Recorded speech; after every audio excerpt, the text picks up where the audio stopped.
Hi everyone! Welcome back to another video, and today I'm not going to talk about a lesson I've learned or a lesson that you've learned. Rather, I'm going to talk about the art of loving and what it means to be in love. For me, at least, I've never fallen in love with a man. However, I have fallen in love with my best friend, and I truly appreciate every moment I have with her. So I feel like I kind of have some say as to what love is, and you get this genuine feeling. It's like a gut feeling, like, okay, this is my best friend, this is the person I want to grow old with. And it doesn't necessarily have to be romantic, and that's one of the most beautiful things about love, is that it's so limitless, it's endless. You might not be attracted to your partner anymore, but you still love them so much despite their physical appearance changing. And that to me is just so psychologically intriguing. Like, you fall for them because of how they look, but then as time goes on, their looks start to deplete, but you're still so in love, and it's just such a beautiful concept. So first, I want to talk about the love that I have in my life. And that comes from my mother, my father, and my two brothers, and my best friend. Now, you guys might be wondering, like, what is this girl saying? Obviously your parents love you, obviously your siblings love you. But I feel like a lot of us lack that connection, the emotional connection that we must have with our parents, the true love feeling. I know a bunch of people who say, I only like my parents because they're my parents. And I'm honestly baffled, because if you asked me that question about a year ago, I would have said, oh, I like my parents because they're my parents too. But as time goes on, I realize that my parents are the only people I have in my life that will truly want more for me than they want for themselves. And that to me is love on my parents' behalf. On my siblings' behalf, I believe that so many forms of love are just there. For example, my little brother, I feel like he struggles with that kind of, both of my brothers actually, they struggle with showing that kind of like emotional side of themselves to me. But my younger, every time he sees me upset or crying, he always comes in my room and tries to talk to me. And it's the same thing that I do to him. And I feel like when you genuinely love someone, you kind of start to rub off on each other, and you just learn so much. So I'm going to tell you guys about this specific instance where I was very upset, and I had ran upstairs. And he went downstairs and he asked my parents, he was like, which one of you did this to her? And he kind of just started questioning them, and he like kept walking up and down the stairs, waiting at my door for me to finally open up. And he just waited. And that was so beautiful to me, because I would have never expected my younger brother to love me as much as he does. But it shows in moments of vulnerability for me, and I absolutely loved it. Another instance actually was, I was incredibly upset this one time, and I had cried myself to sleep. That's not the point of this. It's that he was so worried for me. My mother told me this after. He was so worried, he was pacing up and down the hallway, just biting his nails, waiting for me to wake up. And I'm like, this happened without me knowing. It's not even about, oh, he wants to show me that he cares for me. It's because he genuinely cares for me, and just knowing that made him so much more beautiful in my eyes. And I always use the term beautiful because I don't think it's just something physical. I think that a soul can be beautiful. And to me, my younger brother's soul is one of the purest, most genuine souls ever. And I'm eternally grateful to have a brother like him. I don't know where I would be without him. As for my older, I think that he shows his love for me in a very specific manner, and that is by coming to me when he wants to say anything risky. And what I mean by that is, sometimes he'll like ask me like, hey Minna, do you want to go get ice cream? And we'll go out and get ice cream. Or, hey Minna, I kind of want something sweet, do you want to go get something sweet? And I'm always down. And like, we have the longest conversations in the car. Or sometimes he'll like do something that my mom doesn't know, and he'll come up to me and he'll be like, hey Minna, look what I did. And knowing that I'm gonna support him, he shows it to me in like full pride. And I'm like, this is great for you. Mom would kill you if she knew. I feel like also my older brother is there for me when I need him subconsciously. sometimes he can just tell when I'm upset, and he'll be like, "Yo, gang, are you okay?" And I'll be like, "Yeah, I'm fine." But he's a very, very smart young man, and I truly appreciate him for it. When we were kids, we used to fight so much, and I'm talking real fist fights. But again, as time went on, we grew up and we grew so close.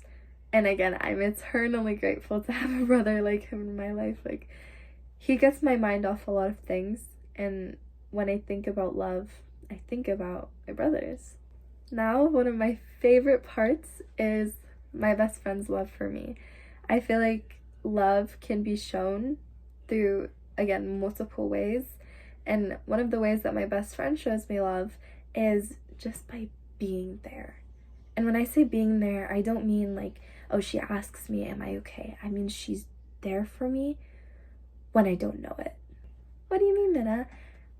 I remember this one time, this is very, very recent. I gave blood at a blood drive, and all of my friends were leaving, and they all just said like, "Bye, Minna, I hope you feel better, grateful." But she stayed back just for a little bit, and she rubbed my arm, and she was like, "I hope you feel better, Minna."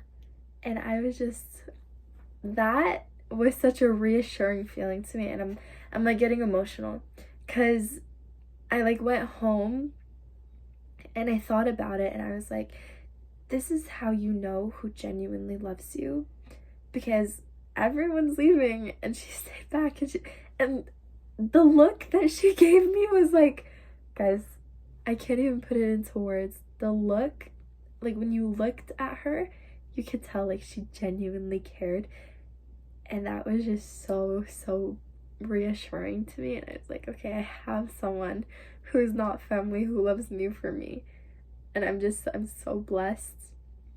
The fact that I get to see her every day, and like we hang out so often, and I've never gotten sick of her. I feel like I always get sick of people, especially if I see them for a long time. I've never in my life gotten sick of her, and again, I'm just so grateful to have her in my life.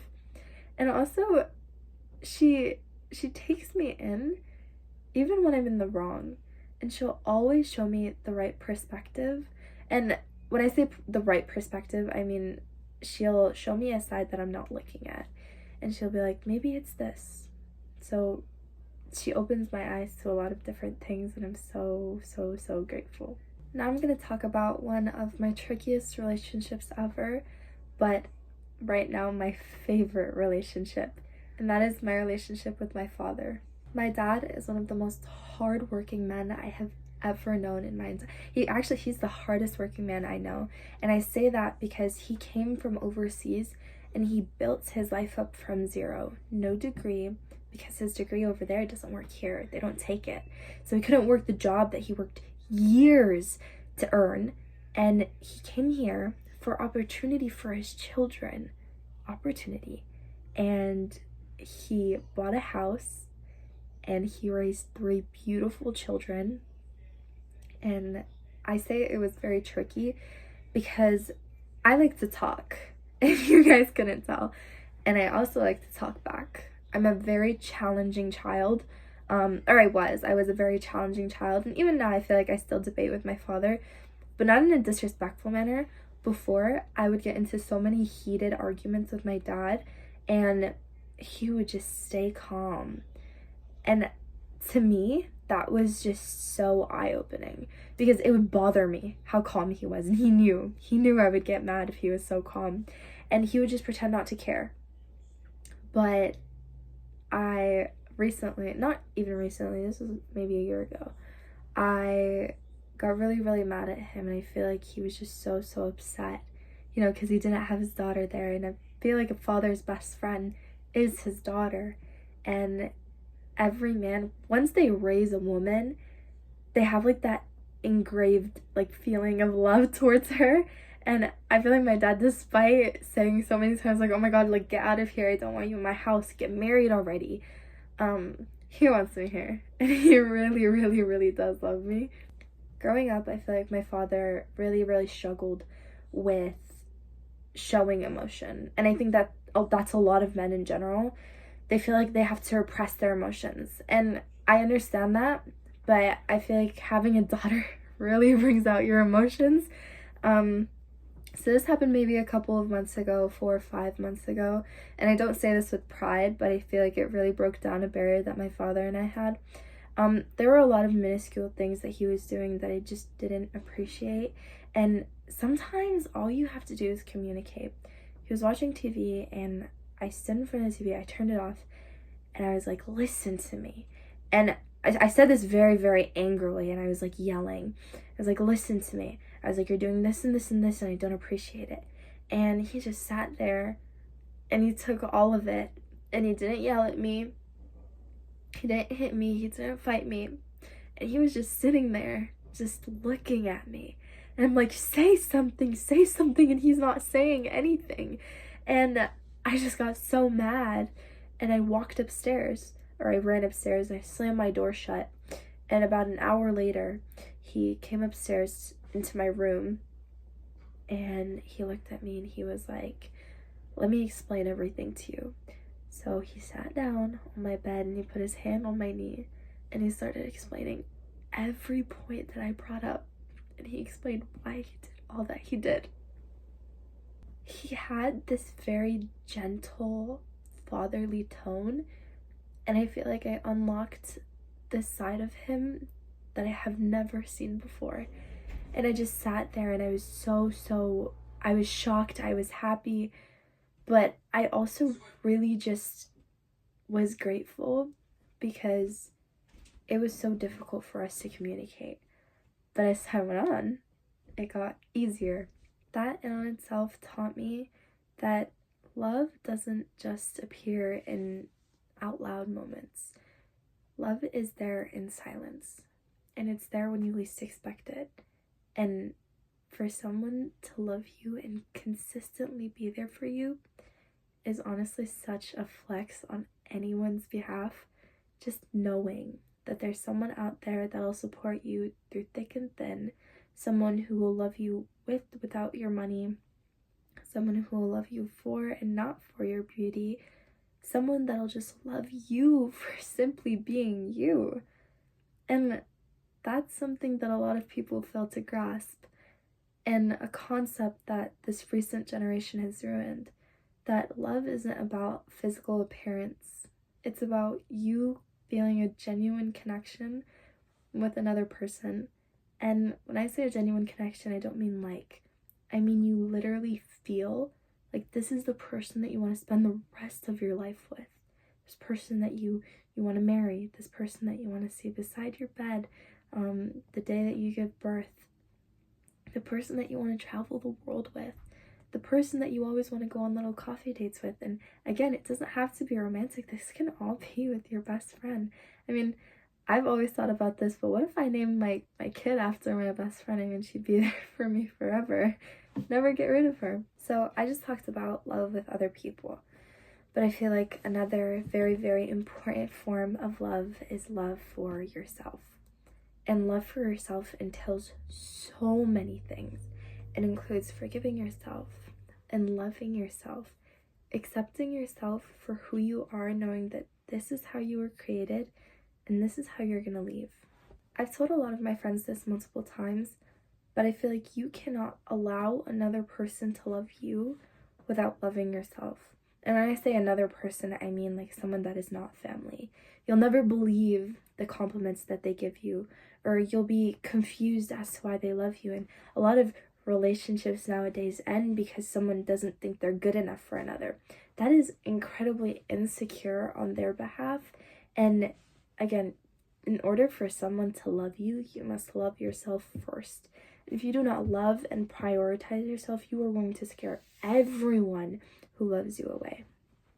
Because I'm telling you now, the most dangerous person is a person who is insecure about themselves, and that insecurity leads to them wanting to bring down others, because every problem starts from within, but every problem can also be solved from within.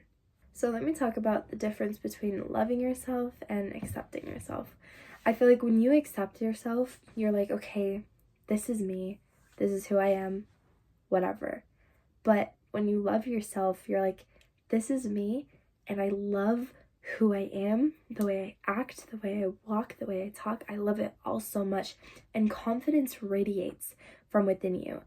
Like with me, for example, I would deem myself a very confident person, and that is because I had a very lengthy self-love journey, and I didn't just learn about my physical appearance. I learned in books about what my mind was capable of, and once I learned that your only limiting factor is you, I began to change myself for the better.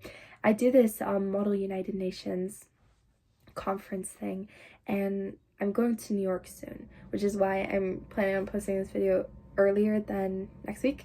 But I realized that in New York, there are going to be a bunch of people. It is an international conference. There are going to be a bunch of people. And the only way for me to truly stick out is to be so confident in the way I speak, in the way I talk, in the way I work. And confidence comes from knowing what you're doing. And if you know what you're doing, then all of a sudden you're confident. And that's the same case with a lot of smart people. That's why they go into a test with not much anxiety, because, okay, I studied, I know what I'm doing, and I don't doubt that I can pass this exam or pass this quiz or pass whatever this is. You need to believe in your own potential, and you need to stop waiting for others to do it for you, because you are never going to accept another person's love if you don't accept yours first. Thank you guys for watching. I know it was a rather long video, but I still appreciate those of you who stayed till the end. I do get carried away a lot in conversation, and I just kind of go into random areas. I said this in the last video, but I'm so grateful for those of you who stay and who actually listen, because I think that inevitably you learn so much just from hearing another person speak. And for you guys to just watch this video full just makes me so happy. It makes me feel so fulfilled. So thank you guys, and I hope you guys have a great rest of your day, and peace be upon you all, and take care.